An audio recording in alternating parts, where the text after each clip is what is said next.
Okay, all I'm saying is this, okay? If I worked in Hollywood, which I should, and I had anything to do with the Wonder Woman movie, you can bet within the first hour she would get in the invisible jet and fly it all over the place. Because the invisible jet is the glue that holds the entire Wonder Woman. Were you on? Welcome to What's Your Favorite Movie? The podcast all about favorite films, our favorite movie obsessions, and all that good stuff. My name is Ed South. Thank you for joining us on our podcast today. Joining me in the studio is our good movie friend who loves movies and loves talking about them, Diana. Movie Diana, how are you today? I'm wonderful, Ed. How are you? I am great. Thanks for joining us. We're going to talk today about some classic movies that you, Diana, and you, the audience, and me, the host, can see on the big screen. And we'll get into that in a few minutes. But we're always asking for your input on the show. And as always, you can reach us at WYF Movie Podcast on Twitter. Or you can find me, Ed South, at Ed South on Twitter. And favemoviepodcast at yahoo.com is our email address. I always forget what the heck that is. And you can find us on Facebook. I'm not sure how you find us on Facebook, but just type in what's your favorite movie, and there's a good chance we'll come up and you'll see our logo, and you can follow us and get updates and leave us a comment. Let us know you're listening. One of the comments we got from our good friend Chris, living down in Florida, living the dream, soaking in the sun. He said, Ed, I think this show needs more slide whistle. So, Chris, I would like to dedicate this to you. All right. Slide whistle. And I wonder why no one listens. Huh.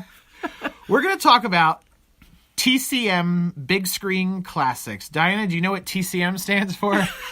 This would be Turner Classic Movies, Those correct? Cool movies. Yes, yeah. Turner Classic Movies. Yes. I don't think they hardly ever say Turner Classic on the channel. Not anymore. They just go with the TCM. Yep. You had your TBS. Yep. Your Turner Broadcasting System. Yep. Your TNT. Right. Turner Network. Television. Yeah. And then Cartoon Network. And CNN. Right. Cable News Turner Network. But they're like really like the big brand when it comes to classic movies. They've taken these old films and have really shoving them down the throats of the American public. So the TCM Big Screen Classics is a thing. We talked about this last year on the show.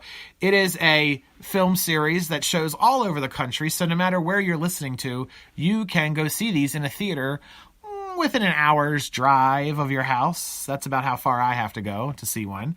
But I've seen a few. I just went in October and saw Casablanca, and it was good. Yes. And it was really cool because a lot of times you go see an old movie, the audio is not optimal, but this had like a really good, it was really crisp and clear, and you could hear it well. It sounded like a brand new movie, even though it's an old black and white movie about the war. Yes. And Casablancas. So go to fathomevents.com, FATHOM events, right? .com, that's correct. And you can put in your zip code and it'll tell you where the closest theater is for these big movies. These classics will each be accompanied by exclusive commentary from TCM hosts who provide insight, background, and more. And more. Exclusive commentary would mean what they're going to tell you. You can't hear anyone else. You can't hear anywhere else. So if they tell you this movie is in black and white, that would be a lie because you knew that from other places. Whatever. Sure. And most of these run on a Sunday and a Wednesday at 2 and 7 o'clock p.m. local time. So wherever you're listening, it's probably 2 and 7. But yeah, go to fathomevents.com, or you can go to Fandango, wherever you find movie times closest to you. Let's do it. So we're going to tell you about these movies that are playing. And we're in February now, or we missed Treasure of the Sierra Madre. Actually, we're not in February yet. I don't know where I am. But we missed Treasure of the Sierra Madre played for January. And that, of course, is Humphrey Bogart. Right. And the classic line, badges? We do not need no stinking badges. Right? You have to chime in if you've seen them or not. Don't make me ask you each and every one. Oh, sorry. I have not seen that one. Me neither. I think I started to watch it once and I fell asleep. But the line, badges, he's like, we are federales. Huh? Police, where are your badges? Badges? We don't need no stinking badges. Right. Has been parodied and lifted 100 times. Most notably, which film am I going to say? Do I ask you too many questions?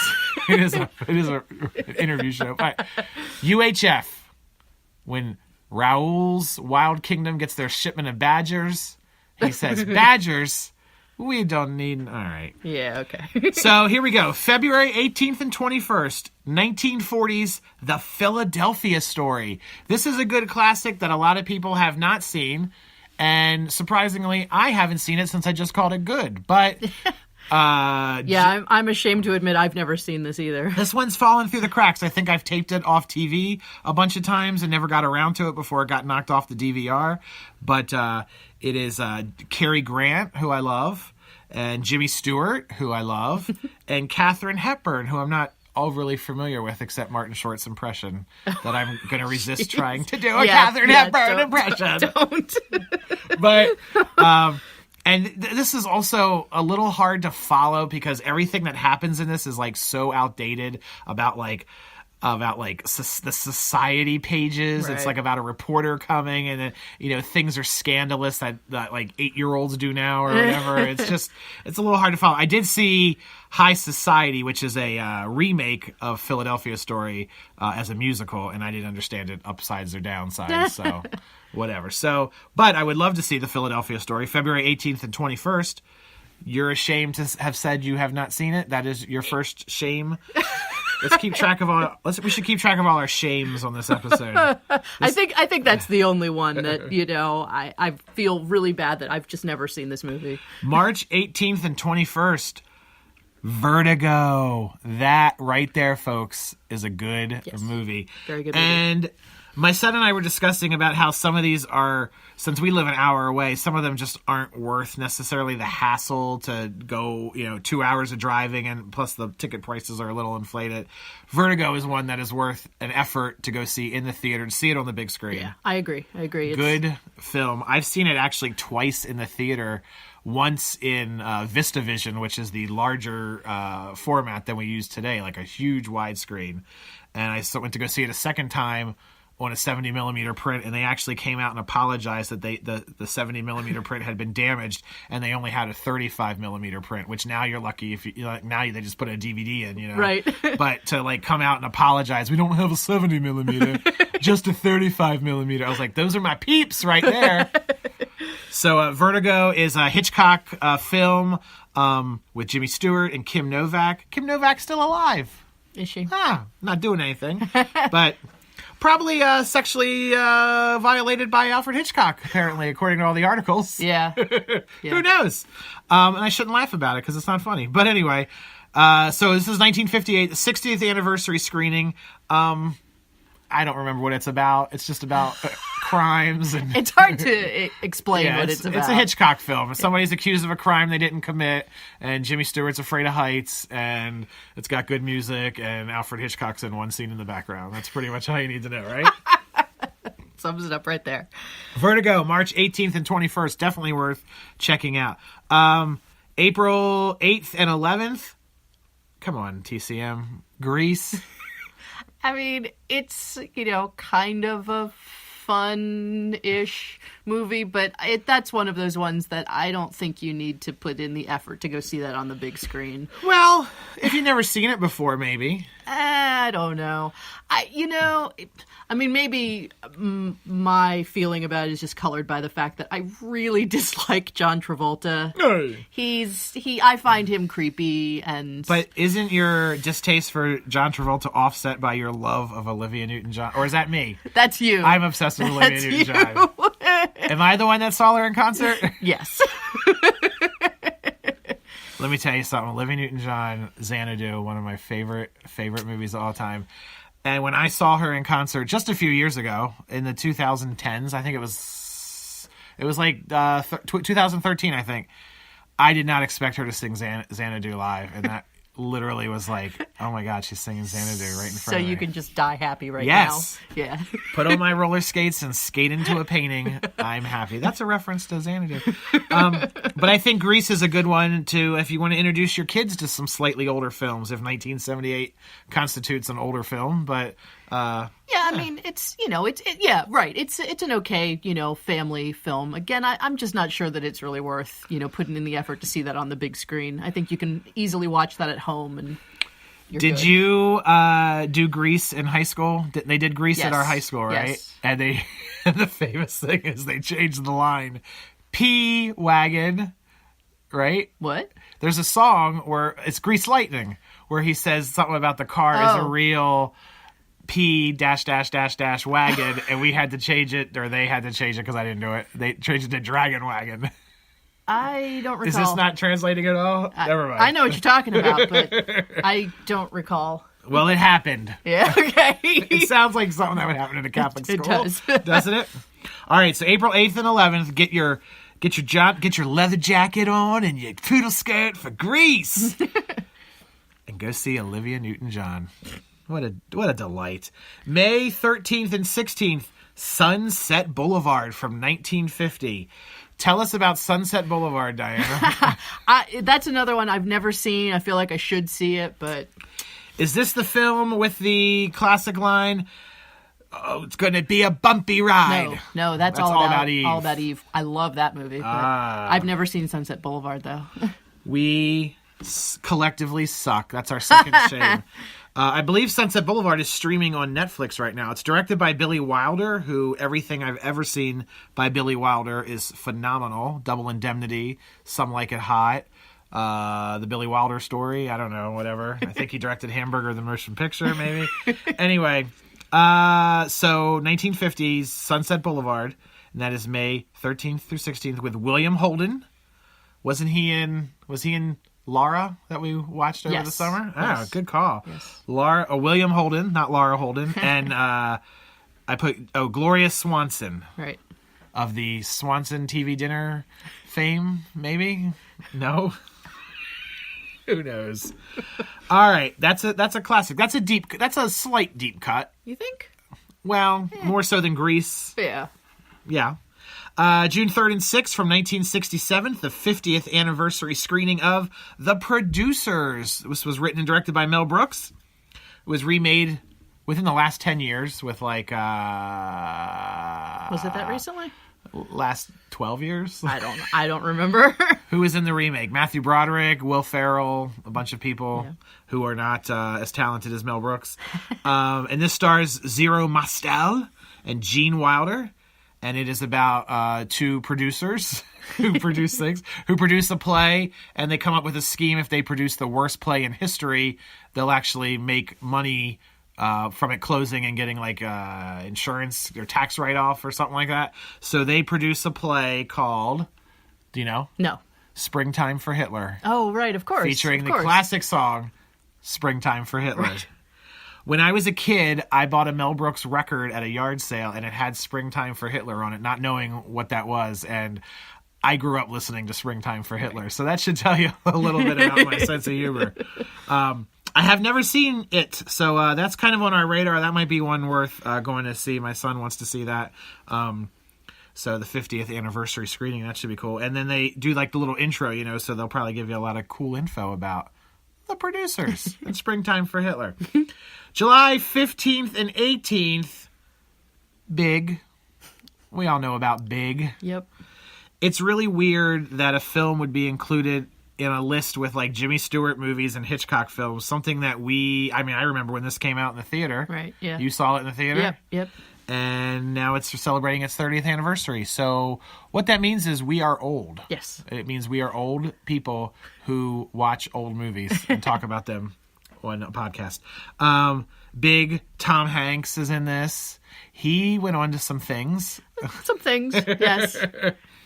This is kind of like the beginning of the shift where Tom Hanks went from like the bachelor party Tom Hanks to like the beginning of the shift to the Forrest Gump Philadelphia Tom Hanks. This is more in. Yeah, I mean, this is still very much a comedy, and when I enjoyed watching Tom Hanks. Once Tom Hanks, you have a problem with Tom Hanks now too? Once Tom Hanks became serious drama Tom Hanks, not so much. No thanks. You prefer him solving crimes with a dog? That's right. Or what else did he do? be in Dragnet. Right. I love Dragnet. No, I liked Tom Hanks when he was funny. I don't much care for him as serious Tom Hanks. I don't know what the deal with this was, but when Dragnet came out in '87, I was so obsessed. Half of the show is is us recanting things I was obsessed with. So obsessed with Dragnet. I had the soundtrack. I had a giant poster in my room, the movie poster. So obsessed with seeing that. It was one of the few films I actually got to see in the theater when I was a kid because I was so... I don't know why. I'd never seen the TV show. I just thought it was funny that they made a comedy out of a serious show, I guess. But anyway, back to Big. It's all right. I watched it not that long ago, but... I mean, it's an enjoyable movie. Right, but again, I'm not sure that it's worth the effort to go see it on the big screen. Another good one to take the kids if you want to take them to see a quote-unquote old movie, or you can just turn on the TV and it's probably like on VH1 every other week. Elizabeth Perkins is in this. She went on to play America's beloved housewife, Wilma Flintstone. What's another big Elizabeth Perkins landmark role? Do we even know? Oh, wow. He Said, She Said. I watched that recently, and I gotta say, like, I didn't enjoy that movie very much. I had seen it before, and I watched it again just, a couple of weeks ago, and whatever. It takes place at our local TV station, WBAL, right? It does. I mean, but they say, it's supposed to be Baltimore, and they work for the Baltimore Sun, and then the TV station, but I mean, like, there's nothing in it that, it could be set anywhere. Right. What's the point? And John Hughes wrote that? We're talking about a movie that we're talking about He Said, She Said. Yeah, right. I don't know who wrote that. Well, no, I'm thinking of She's Having a Baby. Right, yes. He Said, She Said, what said? Big, folks. Go see Big, July 15th and 18th. Who else is in that? John Lovitz is in it? Is he? I don't remember. Yes. And some other people. Some other people. Robert Loggia. That's who he's dancing on the piano with. A movie's good, like, the giant piano on the floor is called the big piano now. Like, everyone calls that the big piano. And you can't walk up to it, even if you don't know how to play a note of music and pretend you're going, do-do-do-do-do-do-do-do-do-do, right? You have to. Yes. And then Robert Loggia comes out and gives you a big glass of orange juice. I was just about to say, I will forever associate Robert Loggia with orange juice. That's it. Have some orange juice, kid. Let's dance on this giant piano. We're calling it the big piano. They did a Broadway musical of Big once. And I guarantee the piano scene was dragged out for like 25 minutes probably. And then orange juice fell from the sky. August 5th and 8th at Turner Classic Movies, Big Screen Classics, The Big Lebowski from 1998. Everyone loves The Big Lebowski. It does say something about a movie that's only 20 years old and makes it onto this classic, because that is a classic film that I have not seen. You've never seen it? I have never seen it. Wow. You look shocked. I'm surprised. I'm surprised you've never seen it, just because it's so ubiquitous. Everyone has seen this movie. Right. I gotta say... Well, those are usually the movies that I haven't seen. Yes, no, I do want to see it. I need to see it. I have a big old meh for this movie. Big old meh. Yeah, I know some people really love this movie. I just... If people paid attention to this podcast, the box for the Big Lebowski Blu-ray would not say, big old meh. Diana, what's your favorite movie? They wouldn't put that on there. Just saying. It's about bowling, right? And the dude. Sure. Jeff Bridges, John Goodman, who was once married to Elizabeth Perkins in a little film we'll call The Flintstones. It all comes back to The Flintstones. And Julianne Moore, who I love. She's in it. And it was directed by the Coen brothers, and they are good, and people like their movies.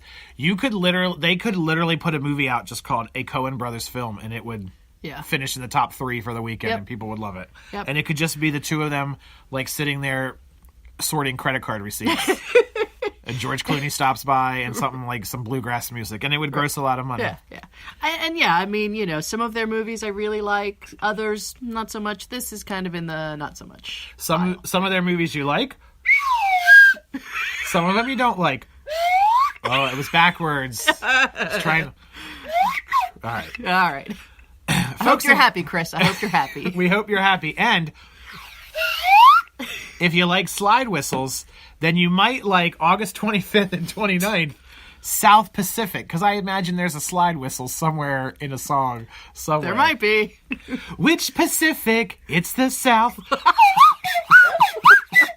that away. South Pacific is a musical by Rodgers and Hammerstein. True or false, when we were kids, is it just my upbringing, but your perception of old movies was predominantly Rodgers and Hammerstein films? Like Sound of Music was always hammered into your face. And what else?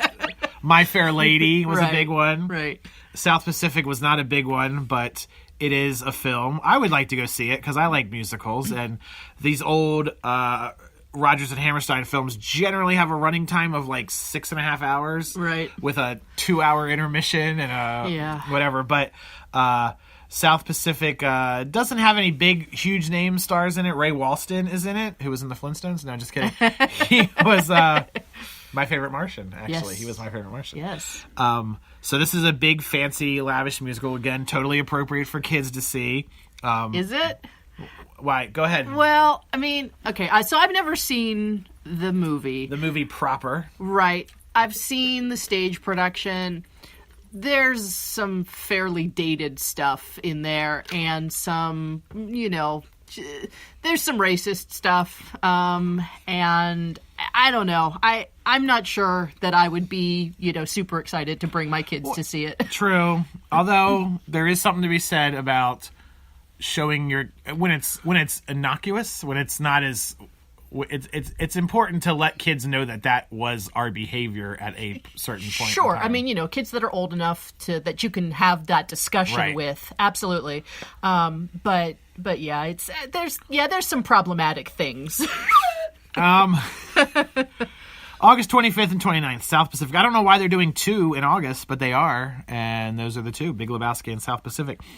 September 23rd and 26th, Rebel Without a Cause, 1955. Diana, tell us what the cause might have been.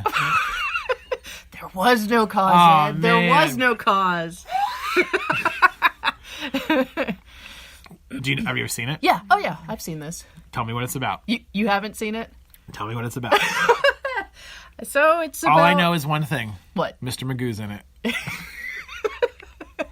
I mean, it's a bunch of 1950s teenagers, feeling angsty in the 1950s. James Dean, one of his 3 movies that he made in his lifetime, his short lifetime. Yep. Natalie Wood, one of the movies she made before she died, pushed off a boat. I mean, that was much later, but yes. Jim Backus, also known as Mr. Magoo, one of many things he made before he walked into an alligator mouth because he was blind. I don't know what that means. Now, this would be worth going out to see on the big screen, right? Like taking it all in. Yeah, I think so. Is it like a teenager movie? Is it like a movie for kids of that era? I mean, now it's like a revered classic film, but is it like is it like the equivalent of a John Hughes kind of vibe? No, it's hard to explain. There's just a lot of angst and anger, and I definitely wouldn't call it like, it's certainly not equivalent to a teen movie of today. Gotcha. Yeah. Is this the movie with "You're tearing me apart"? I think so. I think I know what you're quoting there. How many slide whistles are in it? That's what I want to know. Do I need to take that away from you? Rebel Without a Cause. Now you know what it feels like to grow up as one of the Marx Brothers. I was wondering. Harpo, come to dinner. Put that away. I went as Harpo Marx for Halloween one year, right? I did not. Did you have a slide whistle? No, Did but you have a horn? I had a horn. I had a horn, yeah.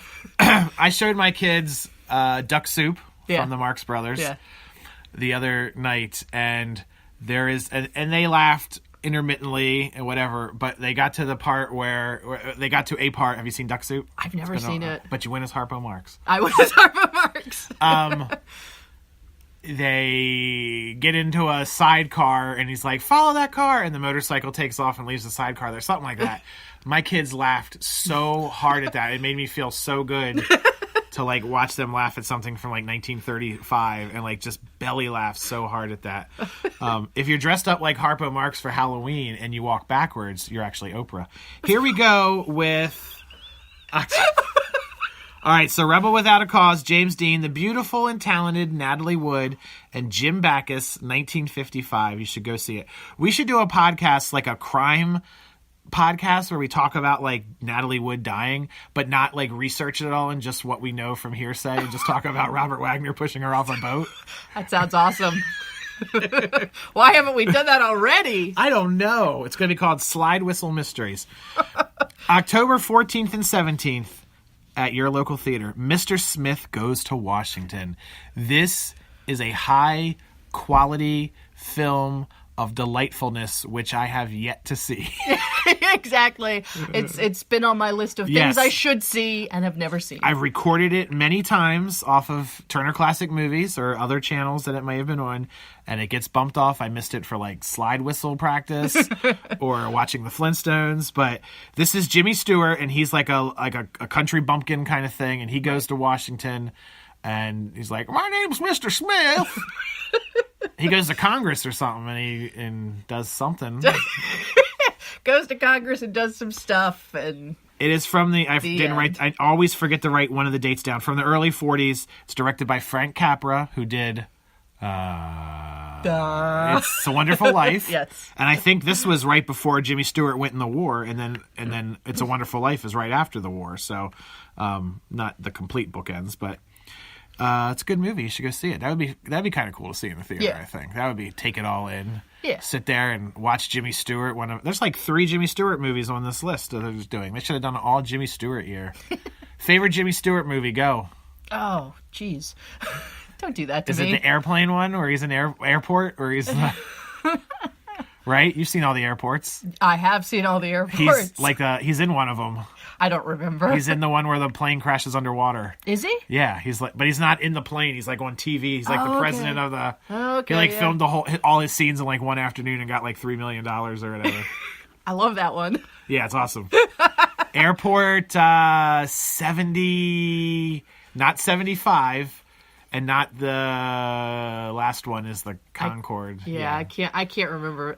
We have talked about this before. We need to actually, have a discussion about these airport movies because I love these movies. Yes. They're so bad, but they're awesome. So good.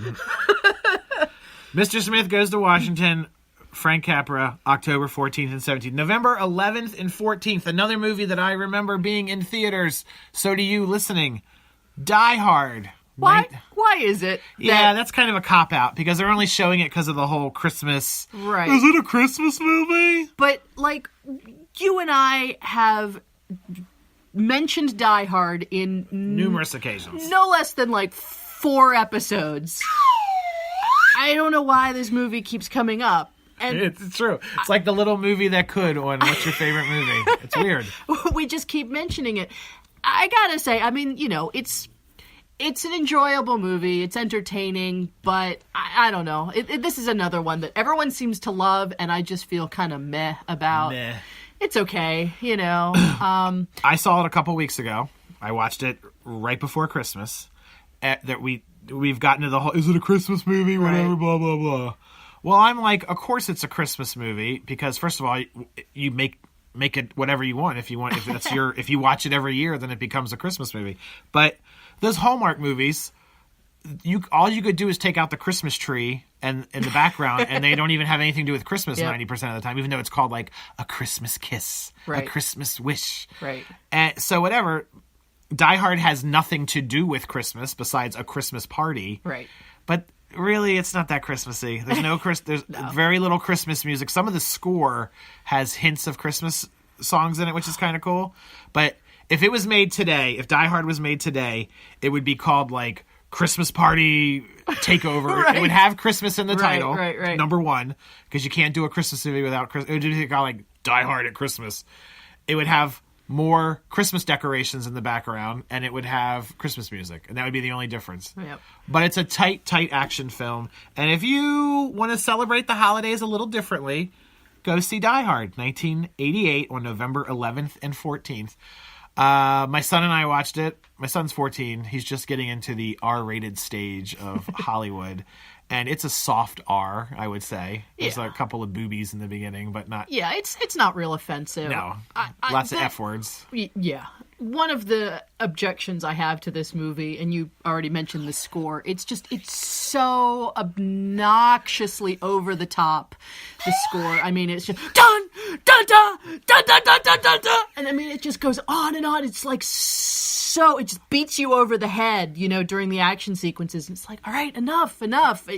I can't take that I'm sorry, I'm old, I guess, but just turn off. Turn down the music. I'm trying to watch my stories. Seriously. I'm trying to watch Bruce Willis. What was his name on Moonlighting? David Addison. David Addison. Yes. He filmed this at night when he was done moonlighting. He would go do moonlighting all day and then go do this Die Hard at night, which is kind of interesting. That is kind of interesting. My favorite Bruce Willis film is Blind Date, his first big starring role. I remember how much you love that movie. Blind Date, 1987. Great movie. Why don't you show that? Turner Classic. And finally, December 9th and 12th. I feel like when they were putting this list together, they just got tired in October and like Die Hard and December White Christmas. Let's go home. Yeah. Like White Christmas, every theater, any local theater. We talked about this a couple weeks ago. There was White Christmas was playing at many theaters. Yes. So that's going to be playing December 9th and 12th, 1954. Bing Crosby. That was not a Bing Crosby impression. What was I doing? I don't know. Bing Crosby. Hey, how you doing? Danny Kaye and Rosemary Clooney. 54. And I talked about before how Holiday Inn, which is the original film that features White Christmas, is a far superior film, minus the 12-minute racist musical number. But how about a podcast, Movies That Are Racist? I think we can skip that. It's just a sad little note. But White Christmas, I think, is fairly free of horrific undertones. Probably in there somewhere. I don't know. I've never seen it. Bing Crosby, you are Mr. Christmas. Do you like the Bing Crosby? Diana, what's your favorite Bing Crosby movie? The Bells of St. Mary's? That one. Oh, yeah, it was not good. Oh. That was one that my mom was like, "Oh, this is such a good movie. We have to watch this." So I watched it, and then wanted to kill myself. Yeah. Oh man, I wonder. No, I'm not going to go there. All right. So there you go. Turner Classic Movies. Big Screen Classics. Do I need to run down the list again? No. Well, you got it. And you can go to fathomevents.com. You said that with such disgust. It was the equivalent of a... fathomevents.com. That's fathom with an F, not with a P. Right? It could be Fathom, if it was like a Scooby-Doo Fathom. Phantom. I'm thinking Phantom. Sure. I'm going to shut up. Fathom Events, they're on Sundays and Wednesdays, generally 2 and 7 o'clock p.m. local time.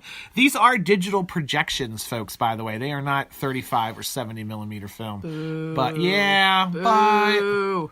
but pretty good. Pretty good. All right, well, thanks for joining us on What's Your Favorite Movie? You know what, guys? I would say What's Your Favorite Movie is kind of like a big screen classic in its own right. Would you say that? I would say that. I mean, it's got a lot of slide whistles. So. It's got a lot of slide whistles. And you know what would be a great movie? Wonder Woman flying around in her jet with a slide whistle. I think that would just be like there's a bad guy. Where's her jet? The invisible jet from Wonder Woman, the TV show, was the single coolest thing ever created for television. I would put it above Muppets. It's that damned cool. That damn cool. Maybe I shouldn't say this, but I was really, as a kid, I was really confused by the invisible jet. I really was. And I just didn't. It's like, it's invisible, but I can see it. Right. I just didn't understand what that was supposed to be. I just didn't get it. Is she invisible when she's inside it? You can't, or do you just see her flying through the sky sitting? Exactly. None of that made any sense to me at all, and I just didn't know what to make of it. I knew what to make of it. It was the coolest damn thing I ever saw in my life. Oh man. Anyway. So there you go, folks. Turner Classic Movies, Big Screen Classics. Check them out on the big screen. Let us know if you go see any of them and all that good stuff. Interact with this show at WYF Movie Podcast on Twitter. Email us on Facebook at favemoviepodcast@yahoo.com. Or if you want to go the extra mile, hop on to iTunes and go to our page and rate/review this show. What that does is it'll bring the show up higher in the search. Like if someone puts in slide whistle, we could come up first right underneath NPR's slide whistle stories. So check us out. And the number one thing you can do is just tell a friend, share it on your social media. Say, hey, listen to Ed's podcast or Ed and Diana. They are crazy, and we support their decision to have more slide whistles and invisible jets. We're going to wrap it up right then and there. So, Diana, thank you for joining us, as always. Always a pleasure. And to you and your family, I wish you a... And we will see you on our next installment. Until then, folks, it's khaki wishes and cookie dreams. So long.